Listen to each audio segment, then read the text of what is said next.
Case जो है उस मृतात्मा के निमित्त हम इस गंगा तट पर, इस तीर्थ पर हम दान दें ताकि उनको शांति मिल सके। जब आप ये सारी प्रक्रिया करके जब आप अपने घर आते हैं, उसके बाद में एकादशाह के दिन 10 दिन का कर्म यहीं तक संपन्न हुआ, क्षौर कर्म इत्यादि करवा करके घर आते हैं, मंगल गीत आदि गा करके उस प्रेतात्मा की मुक्ति के लिए हम लोग उत्सव मनाते हैं। कथ भगवान की कथा सुनते हैं, भागवत की कथा सुनते हैं, जितना भी हो सके उस मृत आत्मा के लिए भगवान नाम संकीर्तन करते हैं ताकि उनको मुक्ति मिल सके, उन्हें किसी भी प्रकार का कोई कष्ट ना हो। एकादशाह के दिन एक पिंड दिया जाता है जिसको हम आद्य श्राद्ध के नाम से जानते हैं। ये जो पिंड होता है उस प्रेतात्मा के निमित्त ही दिया जाता है और 1 से लेकर के 11 दिन पर्यंत जो पिंड दान आदि प्रक्रिया को संपन्न करवाते हैं वो महापात्र ब्राह्मण होते हैं, जैसे तिवारी इत्यादि जो है उनको बुला करके और उन्हीं के द्वारा ये कर्म करवाना चाहिए जिससे उस मृत आत्मा को शांति मिल सके। और उसी दिन एक पिंड दे करके और उस महापात्र के निमित्त भगवान ने जो भी सामर्थ्य आपको दिया है, जो भी धन आपको दिया है, उनके निमित्त सैया दान देना चाहिए। उस सैया दान में कांचन पुरुष का एक स्वर्ण प्रतिमा होना चाहिए। ये कांचन पुरुष क्या होता है? तो जो प्रेतात्मा अपने जीवन को समाप्त करके और उस मार्ग में जो निकल गए हैं, जैसे स्वर्गीय श्री रामेश्वर पांडे जी हैं, तो उनकी जो आकृति थी, उनकी जो छवि है, उसी छवि के सदृश स्वर्ण के एक प्रतिमा बनाना चाहिए। उसी को कांचन पुरुष कहा जाता है।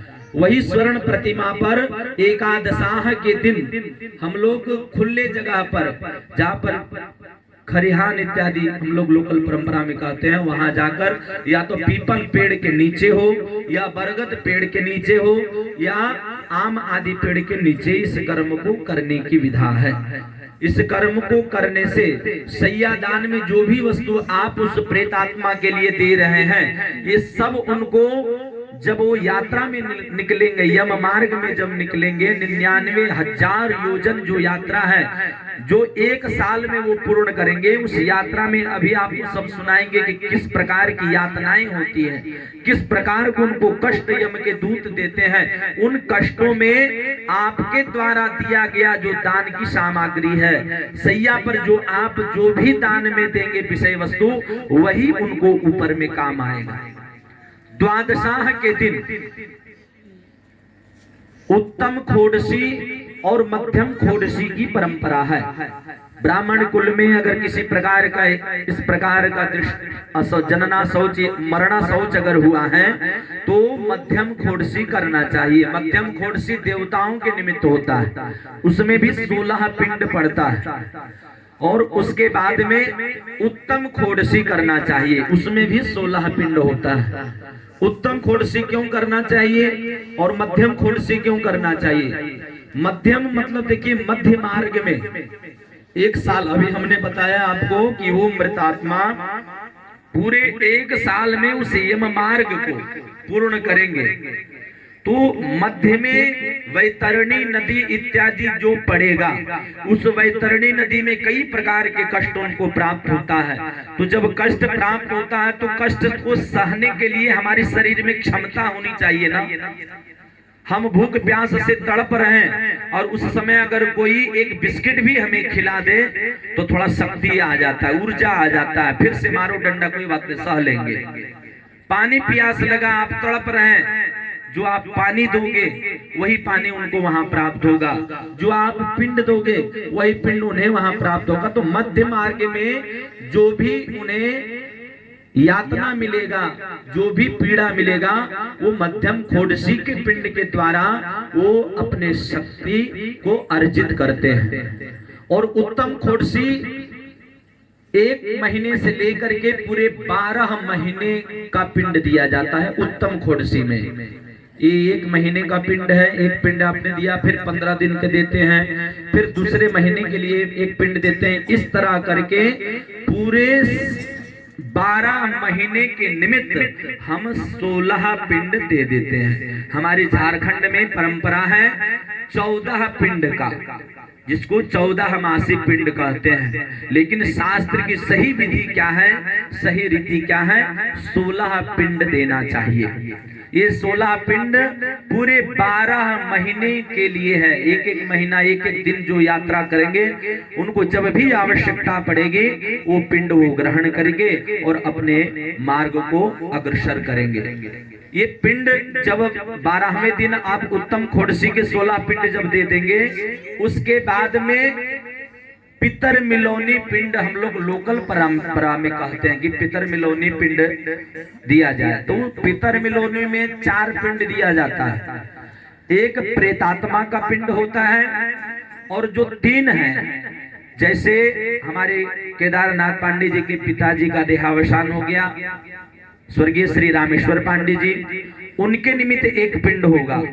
अब उनके जो पिता हैं, अर्थात इनके जो दादा हैं, इनके जो परदादा है और इनके जो वृद्ध परदादा है, दादाजी के पिताजी और पिताजी, दादाजी के पिताजी, दादाजी, परदादाजी और वृद्ध परदादाजी, ये 3 पीढ़ियों में उस प्रेतात्मा को मिलाया जाता है।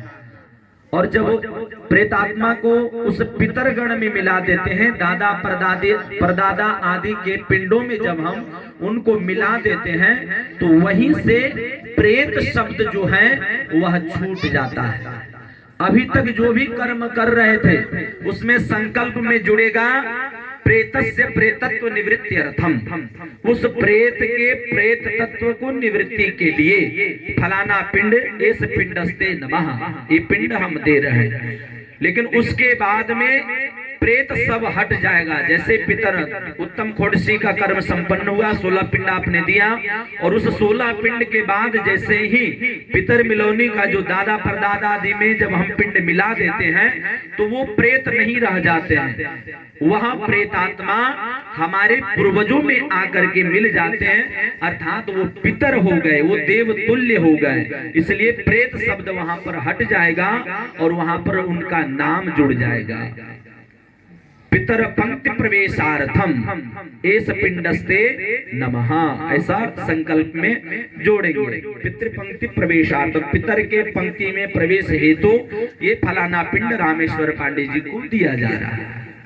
इस तरह जब 4 पिंड आप पितर मिलोनी का दे देंगे, तो 1 से लेकर के और पूरे 12 तक कितना पिंड हो गया? 10 दिन तक 16 पिंड, एकादशा का 1 पिंड, 16 1 17, उसके बाद में द्वादशा के दिन मध्यम खोड़सी के निमित्त 16 पिंड, 17 और 16 33, और फिर से उत्तम खोड़सी के निमित्त जो 1 महीने से लेकर के 12 महीने तक एक एक पिंड दिया जाएगा, 16 पिंड, जो पूरे वर्ष पर्यंत उन्हें भोजन आदि के लिए प्राप्त होगा, वो 16 पिंड, 33 16 49, और 13वें दिन जब हम पीपल पानी दे आते हैं, पीपल पानी में हम क्या करते हैं, 365 घड़ा नाप करके या चुकड़ी से नाप करके, और सर्वप्रथम जो मुख्य करता है, जिन्होंने दायित्व लिया है उस प्रेतात्मा के हर एक कर्म को करने के लिए, जैसे वर्तमान में हमारे केदारनाथ पांडे जी हैं, ये 365 घड़ा पानी ले करके और पीपल वृक्ष के जड़ में डालेंगे। उसके बाद जितने भी सगे संबंधी हैं वहां एक एक चुकड़ी, एक एक घड़ा, एक एक बाल्टी, जितना हो सके उनके शांति के लिए, उनको प्राप्ति के लिए हम जल देते हैं। ये 365 घड़ा क्यों दिया जाता है? क्योंकि हमारे एक वर्ष में 365 दिन होता है, 354 दिन भी होता है और 360 दिन भी होता है। चांद्रमास, सौर मास और सावन मास के हिसाब से, लेकिन हम लोग सूर्य के हिसाब से चलते हैं, सौर मास के हिसाब से एक वर्ष में 165 दिन होता है। तो 165 दिन, प्रत्येक दिन एक एक घड़ा के निमित्त हम एक बार ही उन्हें 365 घड़ा पानी दे करके सगे संबंधी उनके अश्वत्थ अर्थात पीपल के वृक्ष के जड़ में जल दे करके उनको प्रणाम करके और पुनः हम घर आते हैं। ये 365 दिन का कार्यक्रम हमने 13 दिन में ही संपन्न कर दिया। क्यों? क्योंकि देखिए हम लोग के पास उतना समय नहीं है कि सही विधि रीति से हम सब रह सकें, सात्विक प्रक्रिया से हम रह सकें।